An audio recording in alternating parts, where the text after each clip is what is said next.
Welcome to episode 18 of MudderRucker, the only podcast dedicated to Irish women's rugby. I'm Ailbhe O'Nolan. And I'm Cian O'Mudder. So it's all over. England are the world champions, a home World Cup for the Red Roses.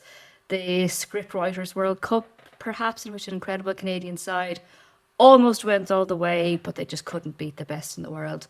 So joining us to chat about the games today is Chloe Pearse, who hasn't won anything since the last episode, so the intro is going to be brief. Sorry, Chloe.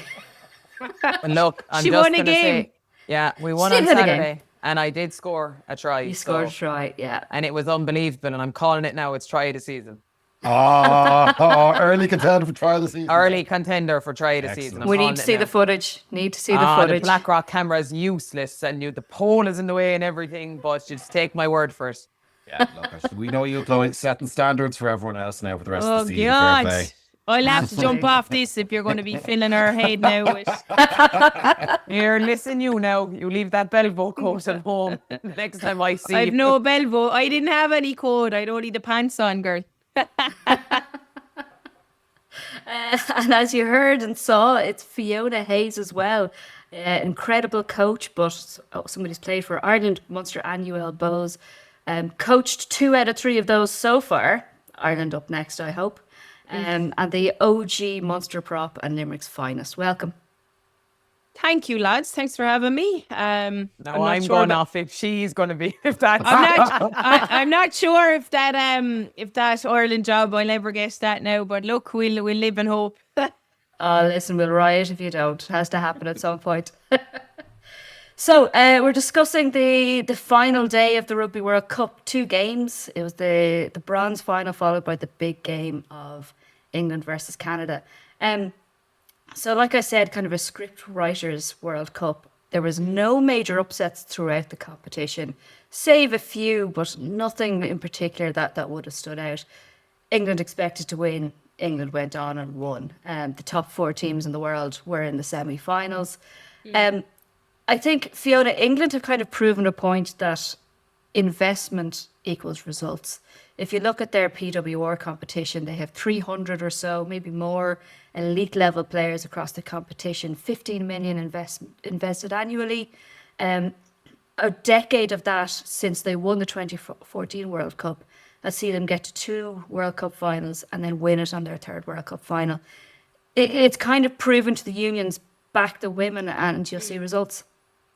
Absolutely. And, I've said this a few times in the last couple of weeks. I don't really ever cheer for England to win anything in my life. I think we'll all say we're all the same. But yes, a lot of people were going for Canada, but I was actually going for England on Saturday solely because of that reason. I think it's this side of the world. It should make other unions stand up and take a look at what they're doing with their homegrown league. You would hope the likes of Scotland, Wales that are in trouble at the minute with their unions, that they can see that if you water it, that it will actually grow, and it's grown into what a product it's growing into.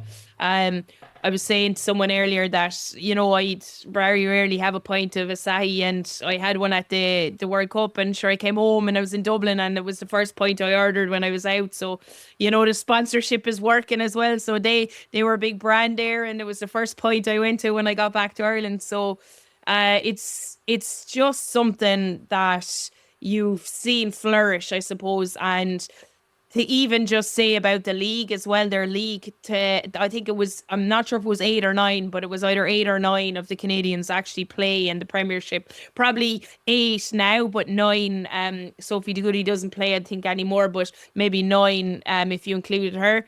So it's just an unbelievable league, what they have done, the contracts, how they've been able to field 2 teams throughout the World Cup. Yes, towards the end they stuck with the similar kind of squad, but they would have had the ability to beat most teams with what we would consider their second team.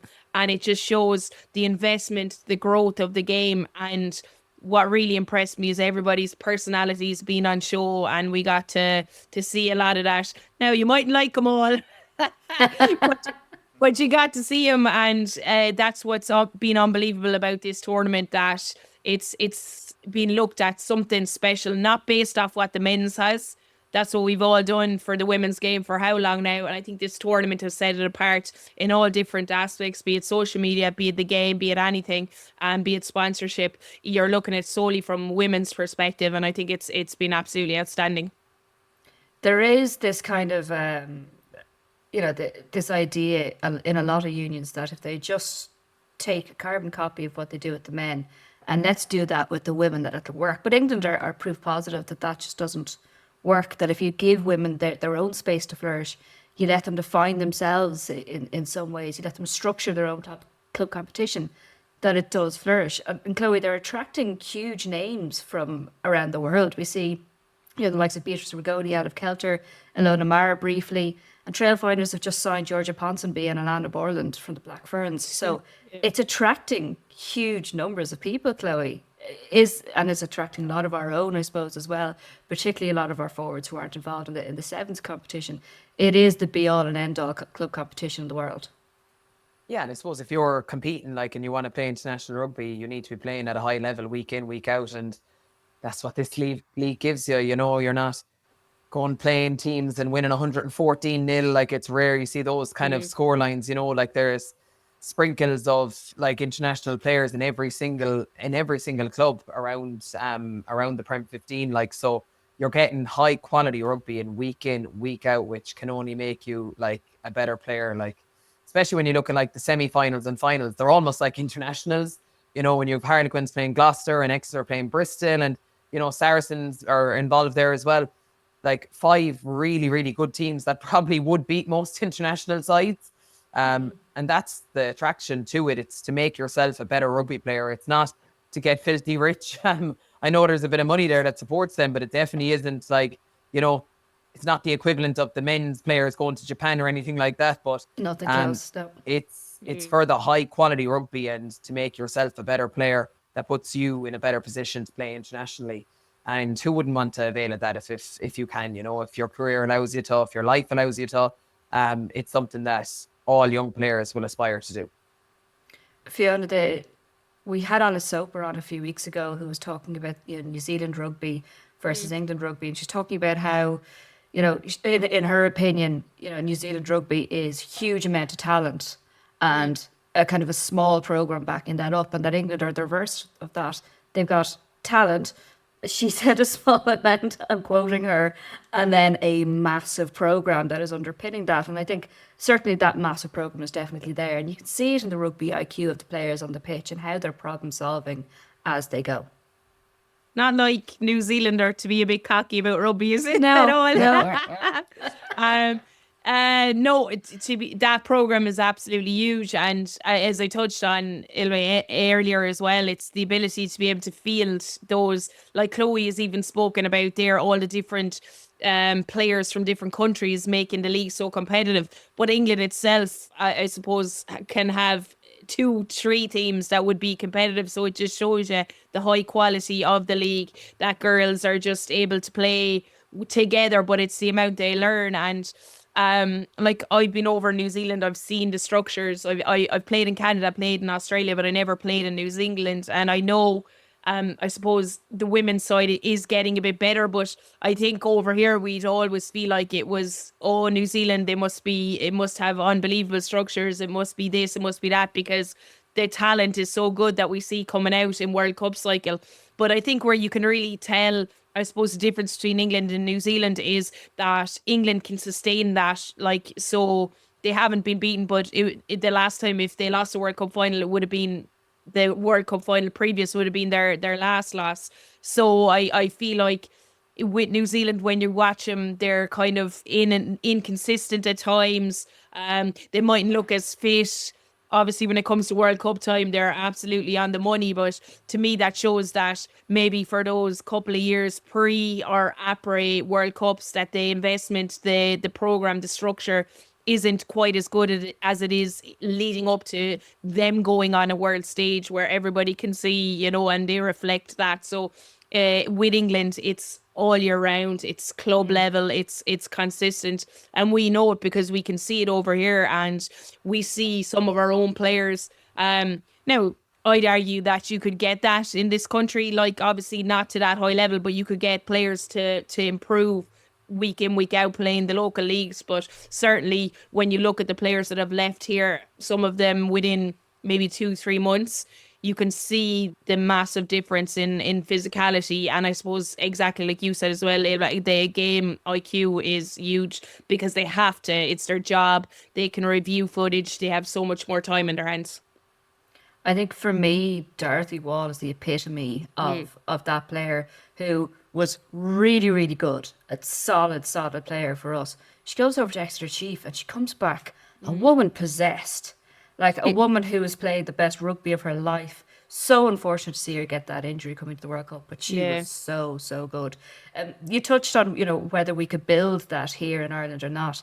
I've seen lots of people kind of online, saying, oh, we need to get some teams and just try and get teams into the PWR. I think that'd be the worst thing that we could ever try because we would absolutely struggle.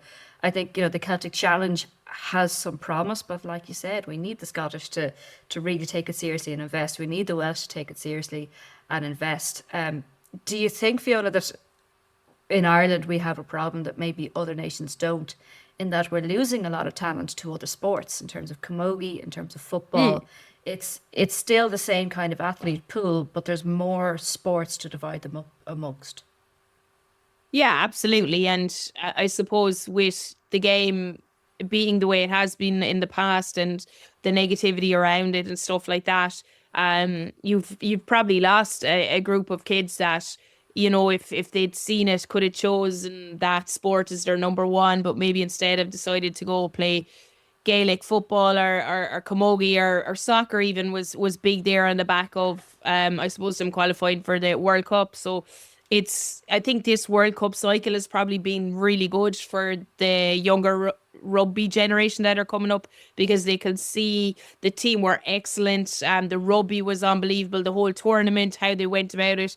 You could see the RFU got behind them as well, but certainly, just touching on that Celtic Cup thing as well. Right now, there's 2 teams, right, in the Celtic Cup, and we know we've looked at the scorelines last year, and it's not good enough competition before you go into, if you're winning 109-0 or whatever, that one against Edinburgh at the end, 106 maybe nil. I mean, how can you go into a Six Nations and have been tested defensively other than playing each other was probably the biggest thing. And I know there's talk of some of the internationals coming back, but even on the 2 team side of things, if you look at that Irish squad that went over to the World Cup, if a lot of them play, right, if most of them play, and you have 34, 35, so you say 30 of those guys played, that's probably both teams, right? So that's what about the likes of the interpros, the girls, not Chloe because she's ancient now, so she's She's gone.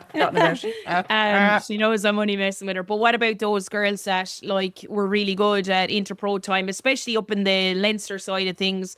What about the sevens girls that now aren't on a circuit? How many of them are getting to develop at that 15s high performance environment? So by only having the 2 teams, I think it does it a disservice. If it went to 4 teams, that's a different state of affairs. If it went to the provincial things, but certainly I feel this year in particular, with those girls coming off the back of a World Cup, they're all on a high, very few injuries. You've got girls coming back. The talent pool underneath it, be it sevens, be it those that absolutely rocked it at inter-pro time, especially on the Wolfhound side, we'll say, side of things, how will they burst their way onto that scene? Because it's going to be very hard. Yeah, it does feel like we're kind of between or in a moment of transition where we don't have the AIL at elite level anymore. It's kind of been drained for a lot of teams into the Celtic Challenge, and the Celtic Challenge just isn't serving the purpose it needs to just yet because our opposition isn't backing it in the way we have. So I think it's a difficult position we're in. Hopefully it's a program that we can go on to develop though, and hopefully it's that kind of development piece that we're in at the moment, and it will kind of flourish in the next few years. So we'll look a little bit at the England game, the big final, where of course England won, shock horror. Chloe, well, Canada got so much right last week and performed so well against the Black Ferns. Strategically, they seemed to absolutely nail it. This week, they struggled to handle the complete game that England offered, and they struggled with the physicality of England. Yeah, to be fair, it was probably more of England's strengths than kind of Canada's shortfalls. As you said, it was very much a complete game. And I think one thing we saw is how comfortable England are defending. Like they were just happy to defend for 60% of the game. It doesn't bother them. They're so comfortable in their system and they're so physical that they're not worried. They're not conceding ground. And Canada kind of didn't know what to do, bar a couple of tries that they did get. But England just like their whole game was super, they in broken play, like Canada are in the game, they're up a try and they kind of have a silly kick that, really needed to make touch. And then they have the penalty advantage and then Ellie Kildunne just steps two people and absolutely scores a worldie. That was probably a killer for Canada. They probably needed to score again. And then England's bench probably brought a lot more than Canada had. You're bringing like Sarah Bern was the best tight head prop in the country for a very long time. She got injured. Maud Muir came in and then she played second fiddle for the last year or so. She comes on and just annihilates the scrum, herself, Lark Atkin-Davis, who probably as well was, would start in any other international side. They come in, blow the scrum apart. And at that stage, Canada just didn't really have any answers for what England had to offer.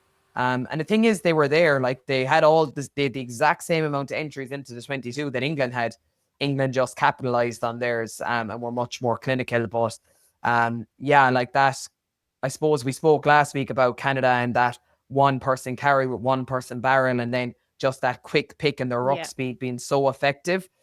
England's physicality in the tackle didn't allow them to do that, and their post-tackle effort was so strong that Canada had to kind of put more bodies in the ruck than they really liked to.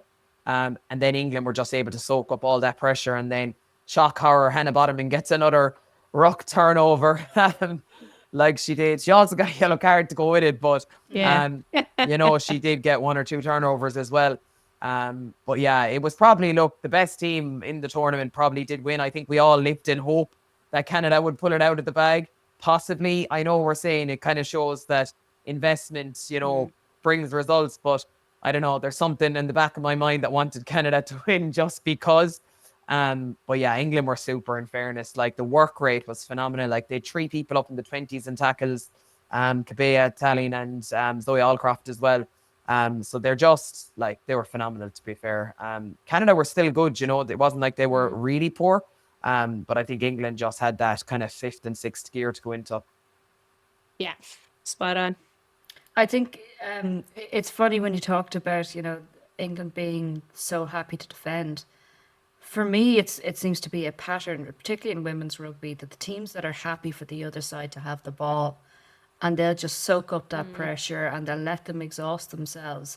These are the teams that seem to do better. And England are the epitome of that, Fiona. They're so happy to just play off the ball. They read the game very well and they make teams suffer when they attack them. Yeah, 100%. Like if you look at the attacking stats from that game in particular, I mean, Canada were so attacking minded. I think they had meters round at 487, England 378. You look at the passes, Canada passed over 100 more than 209, I think, to 109. Runs 175 to 90. So just in general, how Canada attacked. I suppose what was different, I felt, from the previous game that England played against France was they, exactly like you said, they let them have the ball. They were happy in how they defended their mauls. They actually had only 50% in their mauls, which was something England would pride themselves on, whereas Canada had 6 out of 6. But where they are absolutely outstanding and lethal is, and the same as New Zealand, is that counter attack. And Chloe spoke about Ellie Kildunne, and how Canada will probably be annoyed is that they had actually defended teams really well in the counter attack throughout the tournament, but for some reason, and I said this to someone before the game, I said, look, if you look at the stats from the tournament, just from the tournament, Canada are probably statistically favoured to win on how they've been playing and how they've been, how ruck speed, everything. But for some reason, and Chloe will probably agree with me, for the last 4 years since the last World Cup, anytime Canada, and I've watched the games, the friendlies, anytime Canada have played against England, they just don't seem to be able to lift it to the level that they can in other games. And I feel like there could be something psychological there with them as well, because they're so good. And it's not that they weren't excellent in the final, but for their standards defensively, I think they'll be very, very annoyed. And England, you give them a sniff like that, and in a World Cup final, 82,000 fans, it was just not going to ever change after that first half, I felt. Chloe, we've talked a lot over the last few weeks about how important the set piece is in terms of building into the game and giving teams a platform. I think England kind of, were the perfect example of that. A lot of their scrums were very, very dominant. Their lineouts were particularly solid as well. Yeah, what was unusual was actually the one they overthrew that Canada ended up scoring off. Like that was like, at that stage you're like, okay, is this actually it? Because it's so unlike them to overthrow that. And it was kind of that kind of tail ball against France where they mauled it over from 22 meters. It kind of seemed like that was what was going to happen. And then, they overthrow it and Canada end up scoring, and really, really unlike England, but they kind of got it together after that. And their dominance is just telling, their scrummaging percentages, their ability to bring off 3 world-class front rows and bring on 3 more. Like, it must be heartbreaking to be sitting there and then see, oh, sweet Lord, look who's coming up. But that was probably a turning point in the match. Canada had that scrum parked in the 22. It was their ball, 65 minutes, and England blow them out of the water. There's only 13 points in it at that point. If Canada, were able to get possession there, get a score, it brings it down to a 1-score game. And then 3 minutes after, another scrum, England this time, and another penalty. And that, for me, was kind of where the game was done and dusted, because they had such superiority in that set piece that they just made it count when they needed it to. I know they got pinged for one, like, obstructing try off the maul, Maud Muir in front of the jumper. Yeah. They just backed themselves then, and 3 or 4 minutes later they do the exact same thing. Amy Cocaine goes over. It's just such a well-oiled machine, and it's tough to live with. Like, if you compete in the air, you lose bodies on the ground. If you don't compete in the air, you're giving them that tail ball, which is what they generally like to maul off. It's really hard to defend, and it's hard to know what's the right thing to do. But their set piece wins games. We say it all the time, and if it doesn't win you the game, it gives you a fairly good chance at it. Yeah. And like you said, on the few occasions that it did creak, they got their first try off a poor England set piece. Anytime the England set piece seemed to creak, Canada seemed to get back into the game a little bit. They seemed to at least profit territorially a little bit. So it very much seems that the entire control of the momentum of the game is down to what England do or what they don't do, rather than what the opposition do. They're very much kind of controlling the rhythm of the game. We touched earlier on that ruck speed, Chloe, about how they have been the fastest ruck speed all competition, and just in the final it just didn't happen. Fiona, Chloe mentioned that it was a lot of work in the tackle and kind of post tackle. They seemed to do really, really well to slow down that tackle, to give everybody a chance to set in terms of their defence, and to just disrupt the flow of that Canada wanted and that ruck speed. Yeah, look, and let's call a spade a spade. A different referee might see that differently as well, and it can be ref differently. Not that there's anything wrong with that. It is the referee's interpretation, and I certainly thought that was going to be something England would focus on. I mean, any good coach would see that to stop their quick attack, you've got to slow down their ball. But for some reason, they weren't able to, I suppose, change that. And you have to just give England credit. You have to say how they went about that. Yes, they gave away a couple of penalties. There was a few incidents, but in general, they got away with it. And if when you're in that big air, you're ref in the World Cup final, I think it is very, very hard in front of 82,000 people to blow that slow down ruck ball. It's something, as I said, it's interpretation. So I think it is something that probably England, to the exact second, got right what they could get away with. And that is an art in itself. That is a skill in itself. And they certainly were able to do that. In saying that, I think it frustrated Canada then, and then Canada started probably making more errors than we would normally see, especially when they were going out the back. The defense then was able to get up a little bit quicker than they had been in their face. So I just thought it was really, be it some people hate that side of the game, I think it was a masterclass in how to target an area that everybody else is saying is brilliant. By being on the borderline of the laws and get away with it, and essentially it stood up because it was that counter attack ball then that did turn over where England done a lot of damage. Yeah, I think you nailed it there. They were perfectly borderline. You know, if we were doing that, I'd be like, yeah, fine, ignore it. Let's play on. I wouldn't be questioning that. Playing against them, you might be looking at it a little bit differently.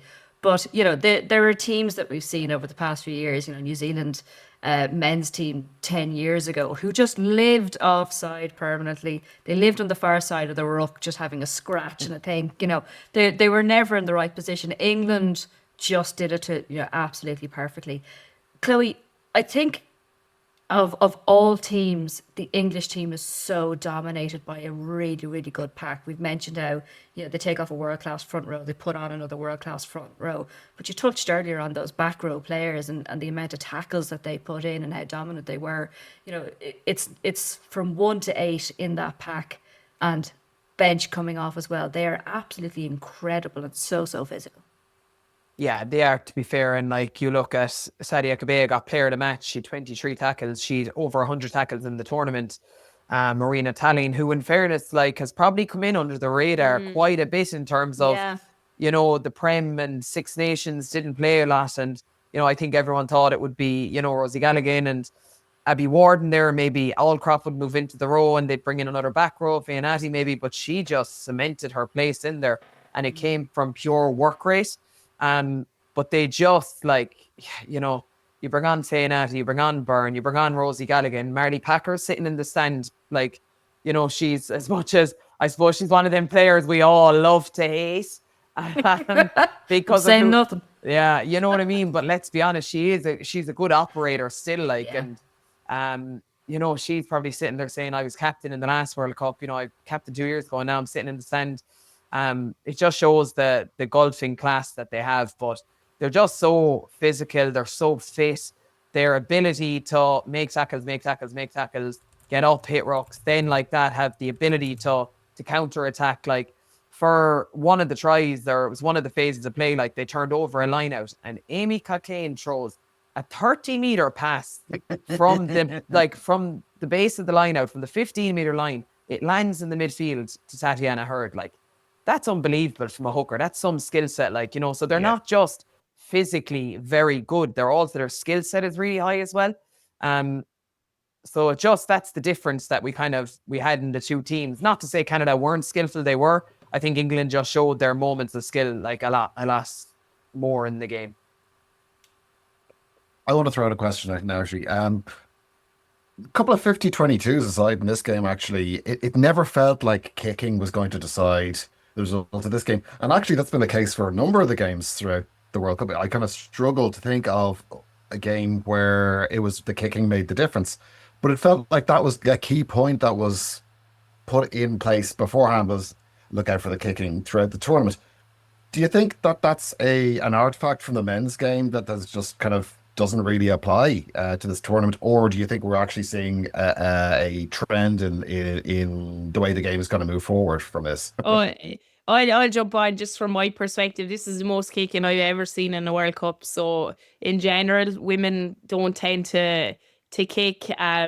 It's grown, and the talent of kickers coming through this country alone is unbelievable to watch. You're seeing a growth in it. They obviously have it in England longer. They've invested a lot of time in kicking and coaching kicking, but certainly I think that's why people love the game, Cian, that the women's game as well, is that the attack is, like, in general, there is a few kicks, but what you see is pure and honest skill set hands rugby, and I think that's what adds to the women's game, and it is moving obviously towards a more tactical side, but I can't imagine it ever going to the stage where it's Johan Van Grant style and we're all sitting there we're all sitting watching it over and back.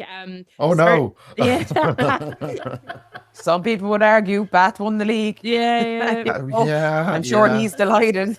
Yeah, it's true. But to be fair, they didn't like. I watched a few back games. He obviously felt they had a different player pool because it wasn't as kicky as. Well, I they suppose. also had Finn Russell, who doesn't do what he's told at all. So maybe that is the game plan, and he just chooses not to follow it. Now, in saying that, I did enjoy some of the games where you'd see, like a few little dinks over the top, or the people spotting people out in the backfield. So it's kind of territory. We're seeing a lot more of it, but I don't think it'll ever get to the level that we'd see in I suppose the men's game. Just not because the kicking talent isn't there. It's just far more exciting to watch, and I suppose, like, there's another side. Chloe might agree or disagree. The men's game is so physical, so hard hitting, like the women's game is as well. But sometimes you're just kicking the ball away because they don't even want to. They're after taking about 10 hits in a row. Whereas, yes, the women's game is physical, but I just feel like sometimes when I'm watching it, there's more space, there's more attack. It just looks that way to me. So I think people don't want to kick the ball away. They want to hold on to it because they can see stuff in front of them. And what about if you catch it off a kickoff phase and there's space and you're a prop? Should you then kick the ball? Absolutely. I'm having a sup of wine for that one. Of course you should. Everyone loves a funt. It is the best kind of kick. It is absolute work of art. I have to say, I watched the Munster game at the end of the Munster game second half after watching the final on Saturday, and I felt like I was a little bit confused. It's like when you go from watching one sport to watching another, you go, no, that's not a knock on. You can do that in GA or whatever. I felt confused watching the men's game because I was like, this isn't how to play rugby. I've watched so much women's game over the last while that I've just adapted to how women play and how they do it, and it's so different to the men's that I found it somewhat boring. I'm not gonna lie. It was just like people running into brick walls. It's like, yeah, but come on, where's the fun? Where's throwing the ball out wide? Come on. Some of us are watching the Leinster game. That's really how you don't play rugby. Yeah. I wasn't going to mention it, Cian, on your birthday, but yeah, That's nilled. all right. Yeah, Nilled. Look, it is what it is. Sure, last time Leinster were nilled, they went on to win a European title. That was that was Munster 2008. It was, yeah, 2008. Against Munster, yeah. I'll be honest, I take it. Well, slow start, but I take a slow start to get there at the end. Of course. It's one game. We'll see what happens. So just before we finish up talking about the final, one point that I found really, really interesting in that game, and Chloe, we talked about it on the day, was Honey Davidson making a decision to go to the TMO because Aldcraft was adamant and her player was adamant that the ball was put down, that was a try. And Honey Davidson goes, right, we'll check it, goes to the TMO, we spend a bit of time looking at it. Nope, ball never crossed the line, and it's back to their penalty. You made a really, really good point that, if that's the case, should be a penalty, turn around the penalty and get going. There should be some sort of inherent risk to trying to force the ref to go to the TMO. And it's a risk that we'd like to have, I suppose, at times. Okay. Like when Aoife Wafer gets bitten. Yeah, that's what I was going to say. I'm going to jump in before anyone answers. You have to understand the pressure from the bite where it wasn't looked at. So that they were obviously told, like, go, so that's, I agree with what you're saying, but I'd imagine she was just like, yeah, okay, we're going to look at everything. I'm not going to get caught like last time, Yeah. So you're saying they were once bitten, twice shy. That's it. On the money. Dad jokes, dad jokes. I know. I'm allowed. See, I don't care. I'm allowed. You see a lot in the men's game, like the respect side of it, where people, like the players, just say to the ref, I knocked it on, don't check it. You know what I mean? Like, I think there's the difference in the arrogance of, I've definitely scored that and you didn't. Yeah. Now, look, I'm sure Yeah. like there's times when I'm the same. I'm like, no, definitely. And you think like but Yeah. in a World Cup final when it's gone to TMO and it's going to be put on the big screen Yeah. and you're going to, Yeah. I was also Yeah. probably just being bitter saying that it should be a penalty. Yeah. That was me sitting in a clubhouse and like, oh, for God's sake, it Yeah. should be a It would penalty. it would be a nice balance though, wouldn't it? Like, you know, Yeah. it would be that nice balance that the other team gets the ball. If you put pressure on the ref and you've wasted that time, Yeah. out Well, you could go. do two. You know the way. What is it where they get two calls? And There you if go. That's Not the the flag on the captain's field. referred, Yeah. is it? Yeah, So American- we're against the Yeah. captain referred here. Yeah. What is yeah. it? It's American football, isn't it? Where you get like Yeah. two calls on the ref. So you've two flag on calls. the So pitch, yeah, yeah. so you don't Yeah. you so that gives you two chances if you think the TMO has missed it. But you'll always save one then obviously till the end. So you have to be a bit. So then- So This that is- was and the problem tactical is- use of them and that- stuff. Do you remember like, the yeah. Rainbow yeah. Cup? It went, Yeah. oh, sure, It it was a was- disaster. Like, It so- was a disaster timing wise. Here's yeah. a question for you now. If it was South Africa saying we've definitely scored a try, would the ref be going to the TMO to look at it? Doubtful. I know, Very but like doubtful. they're controversial in themselves. Like, so. You know what I mean? Like tier 1, tier 2, a little bit. yeah, like the Yeah. women's like yeah. Oh, sorry, I Yeah. thought you were on about the men's team. I was. No, Oh no, I was I thought talking you were like referring to the men's team. I was like, okay, Oh, they're no, no. hardly tier 2. I know, No, we no. gave them a solid No, 30 no. seconds in this episode now. No more of the men's stuff. no. I was talking about the women's game there. Oh, yeah. Right, so we'll touch briefly then on the bronze final. It was, before the final, it was France against New Zealand. I feel like, Chloe, it was a bit of, again, an unsurprising result. It was a game where there's two teams who love to play loose, flowing rugby, less of the structured stuff. And when they had the freedom to play, the better team came out on top, really. Yeah, to be fair, it was actually a good game to watch considering, I know like it's a huge pride in playing for a bronze medal. Like, I know it's probably really hard to kind of get mentally and psychologically up for that after the disappointment of a semi-final, but you wouldn't have known. It was a really competitive game. And yeah, I think New Zealand just went back to what they were good at, like, especially in that first half. They got Pearse Woodman into the game at every opportunity they could. They played to their strengths. France, again, were kind of similar. They spent a lot of time in the New Zealand 22 in that first half and then going at half time, like 19 points down. Like New Zealand, just the ability to score back-to-back tries. Those 3 tries they scored before half time, they probably just epitomized what the Black Ferns do.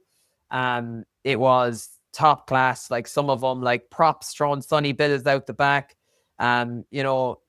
Second rows catching it on their toes and passing it out, and then Brunt going over, and then Sorensen McGee's was just a piece of an unbelievable piece of individual skill, and it kind of came off the back of Georgia Miller doing something incredible. Yeah. And then I think McGee said, "Oh Jesus, I better get going here. She's going to take that award off me." Yeah. So she decided to make her own try. But to be fair, Georgia Miller ran the dummy switch with her for her to go on the outside of the player, but she finished it really well, and her second finish was top quality as well. That's the kind of thing you kind of see in Super Rugby. You don't see that too often up this side, is that kind of dive, one-handed score in the corner. It was an incredible finish, but France were still good. Like, Bordan Sansu, she really stood up. Like, everything good that came through France came through her. Scored a try. She was probably unlucky not to get another one. Rakau Fall threw her kind of a suicide pass out in front of her that she really had to reach to get. If that went directly to hand, I don't know, would poor Elaine have caught her? And then another one as well with Grise going up the wing in the second half. I just thought she had to give that ball earlier to Sansus for her, and she'd have ran it in. And then they end up knocking it on. But it was a really good competitive game. New Zealand showing their worth, like took a couple of penalties each time just to keep pushing that scoreboard out. Played real knockout rugby. I know they ended up winning by a good bit, but it was a really good game. And yeah, better team won in the day. Portia Woodman now probably retired, as they said, passing it again to Sarson McGee. Again, she's probably really retired this time. Yeah. But, Sarson McGee finished with 11 tries, top try scorer, last person to do that was Portia. So, they still have like a lot of young players coming through, and It was a really exciting game to kind of tee up a good final. Yeah, Saracen McGee is just a clear talent. It does feel like this kind of passing of a baton from, the goat of women's rugby. I only found out literally this week that Pearse wouldn't started playing rugby in 2012.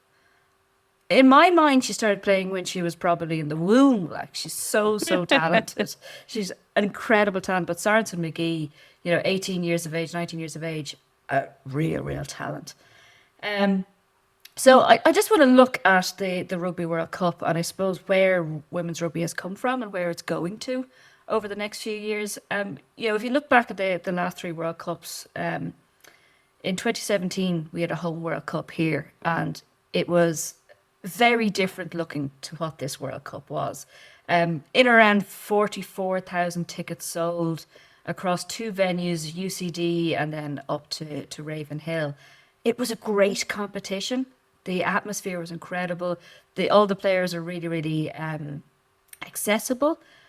But we've gone from there, 44,000, which felt like a big World Cup, to 2022, 140,000 tickets sold, to 2025, 440,000 tickets sold.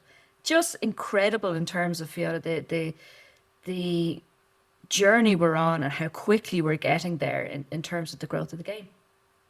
Yeah, spot on. But like, you have to take your hat off as well. Like, you're talking about the figures. I just think the players and how all the teams that qualified, how they all conducted themselves in the lead up to the World Cup as well has been absolutely unbelievable. Be it through social media, be it through interviews. They've been putting out the buzz. You can see kids, who her name has escaped me now, but the South African number 8, what's her name? Hele. Hele, yeah. Sorry, Hele. Like, just seeing Hele talk about the boy coming in asking for her jersey. Like a little kid, he saw her obviously at the World Cup in the first or the previous New Zealand game. She'd an outstanding one as well in the warm up, but it would have only been around then that he saw her, and he just loved that battering. So Ram and just their interaction and everything about that was unbelievable. But certainly, I think the standard of rugby through investment has gotten so high. It's enjoyable to watch, and that's what people have realised. We've been saying it for how long now as players, that if you look at the game as a separate to the men's game, we're not saying we don't want all this, I'm going to curse, bullshit about it's so more physical or it's so more. No one has ever in their life played women's rugby and said we can hit as hard as the men's or we can do that. It's a different game. We can play the exact same game and be physical and everything about it. But what's the realization has certainly seeped in, and I think it's been in the last, on this side in particular, watching the likes of or France and England, I suppose, but I think in this country, watching the growth of the girls from rock bottom and be able to go to that WXV, be able to qualify for the World Cup as well, and then go on and what they did in the World Cup. Yes, they'll be disappointed, but how they played, how they brought people from Ireland to view the game on RTE, to view the game on BBC. It's just added more and more fans, and I think that's this competition being held in England was exactly what was needed. It was so accessible. They absolutely blew it out of the water in how they went about their business, advertising it and everything they've done attached to it, World Rugby in particular. So look, I feel like it's on a upward trajectory, and we, Ireland, Scotland, Wales, France even, I'm disappointed, to be honest with you, how France are playing. I think they have it in them to get better than what they are. They need to jump on this now and thoroughly invest in the game, and sponsorships will just start rolling in. We've seen it in women's soccer. We've seen it in America in particular. If you put your money in now, it's probably a tiny bit of money, and it will reap rewards as the game grows and grows. I've been saying for years, that Field of Dreams movie, build it and it will come. Yeah. And it's so true. We've been crying out for years for investment in the women's game, and marketing research has shown over the last 5 years that the best bang for your buck is investing in women's sport. Whatever the women's sport it is, invest in women's sport, because you put in a little bit of money and you get a whole load back for it. And it is such a quality game. And you touched on how, you know, we don't play the game the same as the men, and we don't have to play the game the same as the men, be it on or off the pitch. We're defining it in, you know, a way that suits us, be it, you know, advertising through social media. Feck the normal media, you know, if they don't back us, you know, I was looking at a site, which I shall not name, that does a lot of writing about sport, and August 24th was the last time they wrote about the women's rugby. And I was just thinking, this is desperate. This is absolutely desperate. That's traditional media. Social media is absolutely winning out and driving the game. The players are doing that. And then on the pitch, like we've touched on earlier, it is a different game played by people with different bodies, and, you know, different skill sets come to the fore because of that. When you look at women's sport, I know we were talking, or they were talking a lot in media about soccer over the last year, and the Premiership over in the UK. There was some stats that came out that women's bodies are typically 20% less strong, 20% smaller. The pitch is the same size, the ball is the same size, the rules are the same, the goals are the same size. You know, we are playing a game that is not designed for us, but we're redefining it for ourselves. Chloe, do you think that kind of new identity coming into the game and how women are really kind of taking control of the narrative is important for the women's growth going forward? Yeah, I think that's the thing, is the players actually have just taken ownership themselves of it. You know, like TikTok has, like, it's probably the fastest growing app in the world, you know, and between Alona Maher and obviously Eve Higgins and the Red Roses and all that, like the Black Ferns, they're all using it, and that's how this promotion kind of happens off the field. But then you have to stand up and, you know, talk the talk on the field if you're going to do all that, I think.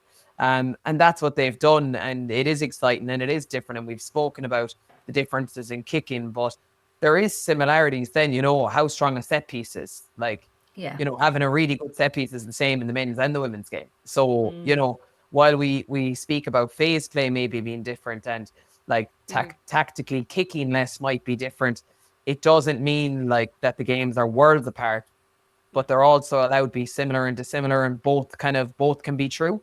But I do think like showing their personalities, you know, that has been probably the biggest attraction to it. Like look at the amount of cowboy hats that were in Twickenham the weekend. Yeah. And that all comes from like Ellie Kildunne, you know, Jess Breach, Meg Jones, just absolutely letting their personality shine. I'm sure now if you're standing under the post and they're yeehawing and all that, you're fit to throw your boots at them, like, because that's what I'd be livid now if someone did that. But look, it's attracting people to the game, and it is what it is, you know. It's how they're expressing themselves, and then they do have the walk to back it up, you know. So I think it's definitely something that's going to have to grow. I do think that accessibility piece for the game, that World Cup being in England, was a big driver of numbers. It was such an easy place to get to. I know obviously it's easy for me to say, not if you're from New Zealand, but just geographically, it probably was a very good place at a very good time. Yeah. Yeah. And it feels like the last few World Cups were like that. They were what was needed at the right time, and England just nailed it. Yeah, it's been a hell of a tournament. I mean, kind of an order of magnitude in 2 cycles is insane, and I have enjoyed it thoroughly. But you know what? I want to find out what you guys all enjoyed about it the most. So I'll go to you first, Cloud. What was your highlight and your low light of the tournament? The drinking in the 2 weekends was my highlight. And the day after each of the drinking sessions. Oh yeah, no, yeah, it has to be the hangovers. They had to be 2 of the worst hangovers I had. I know the highlight was definitely walking up to the stadium in Brighton for that New Zealand game. That was just incredible. Like even though they lost, like it was one of the best occasions I've ever been at. It was phenomenal. Like it was just the support, the camaraderie, like the connection with the Irish crowd. It was such a brilliant occasion. I loved every minute of it, and the amount of people that went and just meeting everyone from different teams afterwards, you know, and the night before and everything. It was such good crack. But it was a real special moment, I think, in the stadium in Brighton, just at kickoff and throughout the game. And the hangovers, I'm going to leave those as the low light. That Sunday in Exeter. That's fair enough. Yeah, fair part of the problem. That Sunday in Exeter, that was rough, let me tell you. Me. Fiona, for you, the highlight and the low light of the tournament. Oh gosh. Okay, highlight I suppose from an Irish perspective was the very first game against Japan and being in that stadium, and I actually kind of cried a little bit to myself just after the game when Japan went around. Now, it probably had about 3 points in me as well, but still, when Japan went around and just bowed down and everybody Yeah. stayed, and just it was, and the Irish girls were going around, and to look, that would, like, obviously the start was amazing, the win was amazing, but it was that moment I kind of felt this game has grown so much. This is unbelievable, as no one has left the stadium. And they were just going around, and it was just something unbelievable. Like, it was so cool. And I suppose I'll say the hangover. Actually, the bloody, what was the last match against France? I had to get home through Cardiff the next Oh. morning. Oh, God. Yeah, I Oh, was going dear. over with off the ball, and there was no flights, and I had to get back for coach. And they were like, "Oh, you can go late Monday." I was like, "I have to coach." So the only possible way to get home was through Cardiff, and I will never in my life forget waking up that morning and trying to get to Cardiff. Oh, God. That's making my skin That's like crawl. hell on earth. Yeah. I It mean, like, was hell on earth. There's no need for that sort of thing now. I think that we might have to put this out after the watershed now after that. Ailbhe, give us your high and low. Start with the low, we'll end on a high, please. Okay. My low would have been seeing that Chloe is actually only barely mediocre at pool, but it's okay. Her wife made up for it. Her wife made up for it. Chloe also had been drinking for about 9 hours solid. I couldn't even see the table, I'd say. And then I was feeding you with more. Yeah, it was a perfect plan devised by you. No, low light would probably have been end of the quarterfinal, seeing the Irish girls all in a huddle, and then they come round to do an applause of the fans in the stadium, and just seeing their faces in floods of tears, and all I could think of was, so proud of you, like absolutely desperately proud. And I know there was such bitter disappointment for them, but I just couldn't see anything but a positive group of women. I cried too, though. Highlight, there's probably a few highlights. One of them is feeding Chloe with pints. She was on the bottle, so in fairness to her. Then I have to say the best part of the whole thing for me was in Brighton, going from the stadium back into the middle of Brighton and being on the train and being absolutely wedged between every sweaty person ever, and just having the crack. The sing-song was unreal. Like Nicole Cronin here, Amazing. I had Briggsy here, and the London was just giving it absolute socks. It was brilliant. And it reminded me of the 2023 World Cup in France, when the Irish just took over on the tram in Nantes. It was the same, but even better, because it was the women's game.